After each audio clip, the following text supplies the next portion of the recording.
Hi, my name's Stephen Broom. You're watching Me and My Golf TV. It's time for my swing analysis. Let's take charge of your game.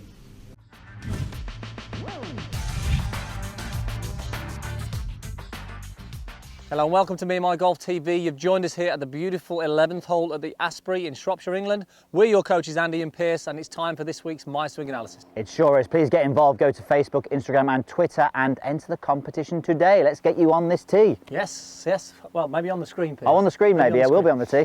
Okay, right, so we've got Stephen Broom, as you can see there today. Now, Stephen he hasn't got a handicap. He's been playing a year. He's not a member of the golf club, but he plays at Morley Hayes in Derbyshire in England. He struggles with a slice. He'd like to be in mid-teens. Okay, that's where he'd like to get to in a year's time. But he's really struggling with the slice off the tee, often hitting it out of bounds. So he really wants to be able to control that.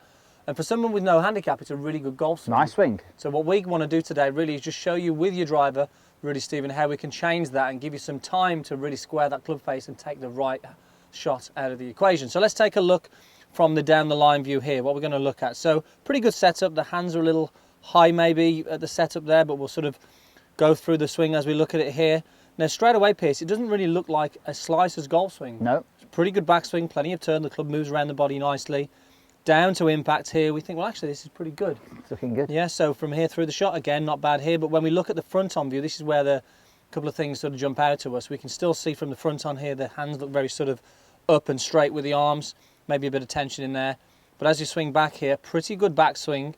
But if we just highlight the head and the lead shoulder in the transition here, we're going to see that the head moves excessively towards the target in the downswing. So he's got a lot of movement towards the target. This often leads to a steep angle of attack with that driver and doesn't really give you that much time to square the club face. So from the down the line view, actually looks pretty good, but front on is really where we need to look for this, isn't it? And you can see where there's some issues definitely on that contact as well there. You can see it looks as though there's a lot of tee being hit, the rubber tee moving around a lot. And if you actually look at the eyes afterwards, you can see looking up in the air as well. So probably hitting off the top of the club there, what we call a skied shot or a roofed shot, and again suggests the steepness. So if we can get you a little bit more time to square the club face, but also hitting a little bit more on the up by limiting really that sway, Pierce. Yes. So pretty simple, really. It is, yeah. So let's me grab a golf club here, and this is what you can do to maybe when you're with a friend on the golf course or even on the range.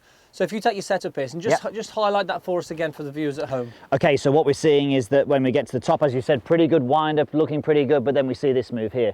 We see the whole body moving forward like this, and often we see when people are doing this, look at the shaft angling down there, but we can see that the arms start to separate. They have to with the long driver, because otherwise they'll bash it into the ground, and they can see that it's not really, a lot of people will call it the release on the way through. It's difficult to release the golf club on the way through. Okay, so what do we want to see from that upper body and that sort of in that transition to impact? Yeah, so we often talk about in setup being a little bit more behind the golf ball with the driver, but then obviously as we get into the transition, we want to feel as though we're something similar as well. So it's not like an iron where you really need to work hard to get over here as much. Yes, you need to move towards the target, move your pressure towards the target, but you need to do it with a driver ideally by feeling as though the head will stay back a little bit more so. Okay, so here's what you can do then for us, Stephen. So you need a friend to do this. I'm sure you've got one of those. You must have a friend. So all we're going to do here, I'm going to get with the golf club here to the side of Pierce. I'm going to position the club. You can either go left shoulder here or even to the side of the head. Let's go to the side of the head first. Now we're going to get Pierce to swing back. Yep. He's going to shift his weight.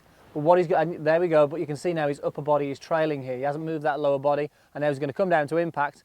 And we can see that really there Pierce has shifted his weight, but he stayed behind the golf ball. You can see the shaft nice and neutral, really shallow angle of attack there, and plenty of time to square that face. And as you said, Andy, I'm making sure I'm shifting pressure as well. So I'm getting the pressure into that lead side, even though my spine angle is behind it there. Let's just demonstrate what Stephen would do. Okay, so from here, you're going to hit that. There we go. You can see that and straight away now the angle of attack is a lot steeper.